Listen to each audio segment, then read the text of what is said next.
welcome back to my channel. I'm Rachel, the owner and creator here at the Eclectic Cottage in Spokane, Washington. Today is Tuesday, and today I have a thrift flip for you guys. I actually found a piece on the side of the road. It was actually this past summer. I stashed it away in my garage, completely forgot I even had it, and then I stumbled across it just not too long ago and decided I really needed to get it done. So that's what I worked on for today's video. I really hope you guys like it, and without further ado, let's get to today's project. Today's project is this old broken piano bench that I actually found on the side of the road. And to be honest, I rarely find roadside treasures, not like some of the creators I follow that seem to luck out all the time. I live out in the country, and it's not very frequent that I see stuff stashed on the side of the road. So I grabbed this little piano bench and a couple other things and brought it back home. And then I brought it into the shop and decided to go ahead and get started on it. And the first thing to do was to remove the old ugly upholstery from it. It was pretty torn and battered. So I removed the hinges and then slowly but surely started removing all of those staples. And this is such a time-consuming process, but it's always nice to get it done.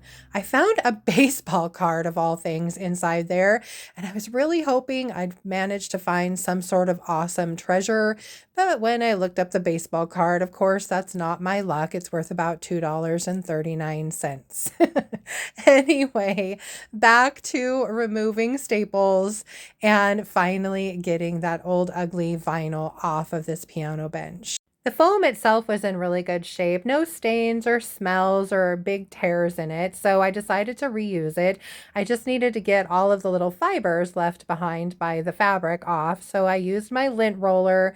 I went through probably 6 sheets of my poor lint roller to get this foam all cleaned up again.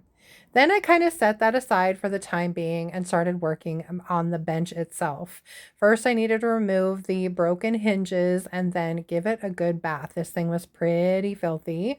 So I sprayed it all down with my crud cutter and wiped it down really, really well. And then once I was done with that, I moved on to some clean water to just make sure that I got any of that crud cutter residue off of my piece before I started painting.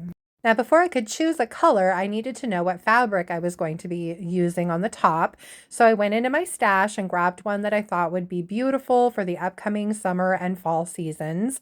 And then I chose a coordinating color. I already knew I wanted to use Sweet Pickins Milk Paint, and I went ahead and chose the color Butter. If you've never mixed Sweet Pickins Milk Paint, sometimes when you initially add your water, it is really, really thick. So the key is just to let it set, and after about 10 minutes, it will thin out like this. Now, Butter is a very, very creamy, beautiful yellow. I absolutely love this color. And I did add the recommended amount of Extra Bond as I did not want a chippy finish on this little piano bench. I ended up going over it with 4 coats of the butter. You can see my first coat is pretty light, and it did take quite a bit to get good coverage over this dark wood. And I really wanted to make sure that I had enough on there so that when I went in to sand it smooth, I didn't go back down to that wood.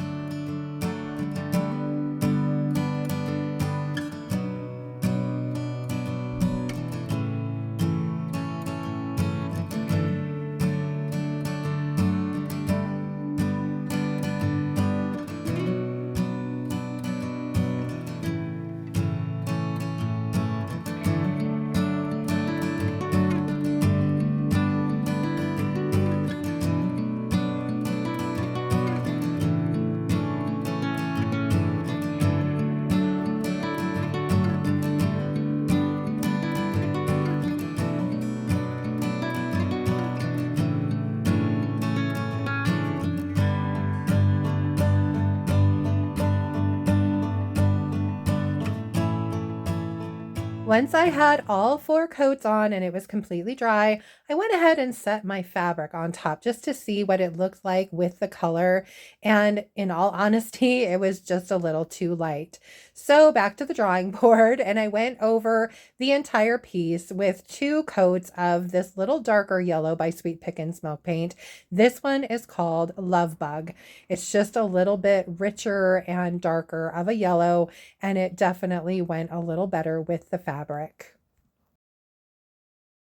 Once I was finally happy with my paint color, I moved back to working on the bench top. And the first step was getting out my spray glue, and you guys aren't going to see me spend 15 or 20 minutes trying to get it unplugged before I could actually use it.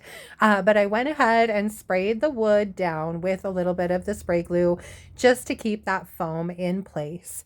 And then once I was done with that, I placed the foam on it, smoothed it out, and then it was time to get out my fabric. First step was obviously making sure that I had the right amount of fabric. So I just laid it over my top and then smoothed it out and then cut out the chunk that I needed. You can see here the beautiful colors in this fabric. There's some beautiful reds in there, some greens. It's just a really pretty fabric. I ended up having to steam out a couple little wrinkles, so I grabbed a shop towel and my spritzer bottle and just spritzed the shop towel and then steamed out those wrinkles. I cut off the excess on the sides, and then it's finally time to start stapling this fabric to the wood. So I made sure my board was nice and center, and then I grabbed that first long side and just made sure that the fabric was nice and straight while I stapled across the whole thing. Then I flipped it over and just smoothed out the fabric so that I could pull it nice and taut on the second long side. So I just am pulling it nice and tight as I go along with my stapler and stapling a nice straight line across the entire side. Then it's time to staple down both of the short sides of the fabric. And once that's done, I go ahead and do my corners. And to do that, I staple really close to the edge of the board without stapling over the other side's fabric. And then I pull the corner nice and tight and just kind of fold it all under there and then pull it taut. And then I pop a staple in right there, and then I fan out the excess fabric just a little bit, and then put a couple more staples in just above the first. This keeps the corner nice and tight, and it keeps it from having any wrinkles. Once I had finished all 4 corners, it was time to make this look just a little bit more presentable.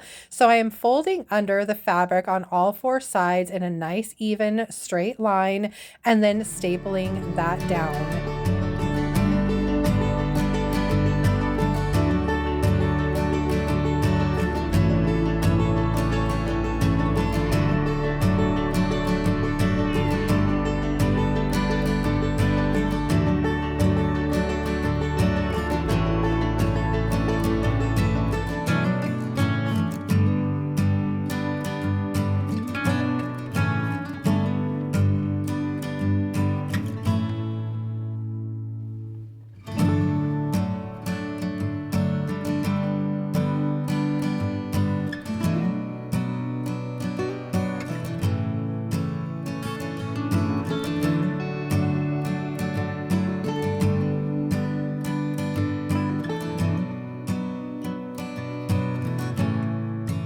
Once I was finished with the bench top, it was time to set that aside and go back to working on the bench itself.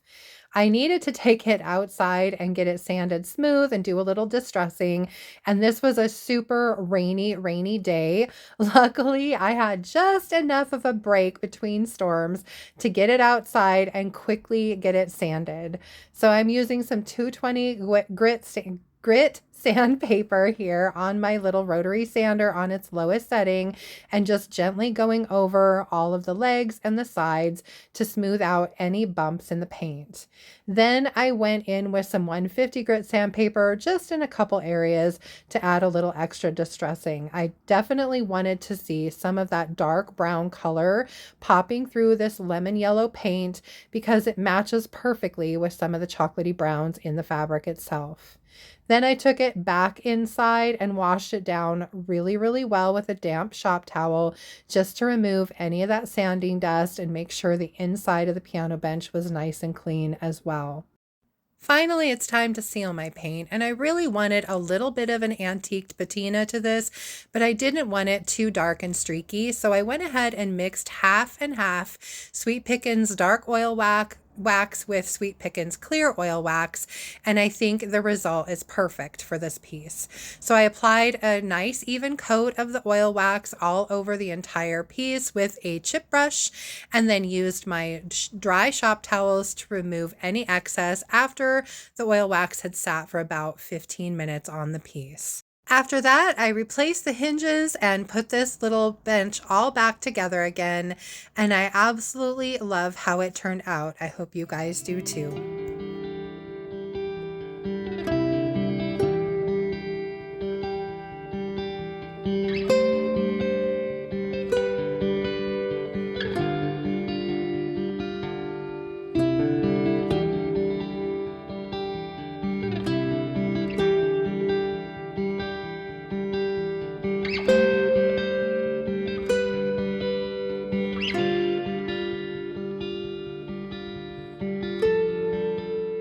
Well, I think that's it from here for today, you guys. I hope you liked my little piano bench makeover, and I hope you enjoyed the video. If you did, please remember to give it a thumbs up. I so appreciate that. And if you haven't already, I would love it if you would think about subscribing to my channel, and then just hit that little notification bell so you don't miss anything. And then don't forget to drop a comment below. Do you think I picked the right yellow? Should I pick a different color out of the fabric? What do you guys think? Let me know in the comments below. And as a quick reminder too, any of the paint and products you saw me use today can be purchased through me at my website, and that's www.theeclecticcottagespokane.com. I actually have an order of Sweet Pickins Milk Paint on its way to me. Should be here hopefully sometime this week. And also, while we're talking about Sweet Pickins Milk Paint, the color of the month switched in at the 1st of June. So the new color for June is called Wildflower, and it is 35% off. And this is Wildflower. I don't know if you guys remember me doing these little risers not too terribly long ago. It's a very rich, kind of almost reddy pink. It's a nice, beautiful color, and I do have some of it coming in my order, so keep your eyes peeled for that. And also, just to let you know as well, I do carry the full line of DIY paint products as well as some Redesign with Prima, and I recently got in some cute fall stuff from Redesign as well as a couple new stamps, so check those out as well. And I also carry Roadside decoupage papers. For Friday's video, I am going to be going back through my stash and grabbing a few more items to make over for you, so it will be another thrift flip. So I hope you'll join me back here for that. Until then, I hope you guys have a fantastic week, and thank you so much for being here. I will see you on Friday. Bye.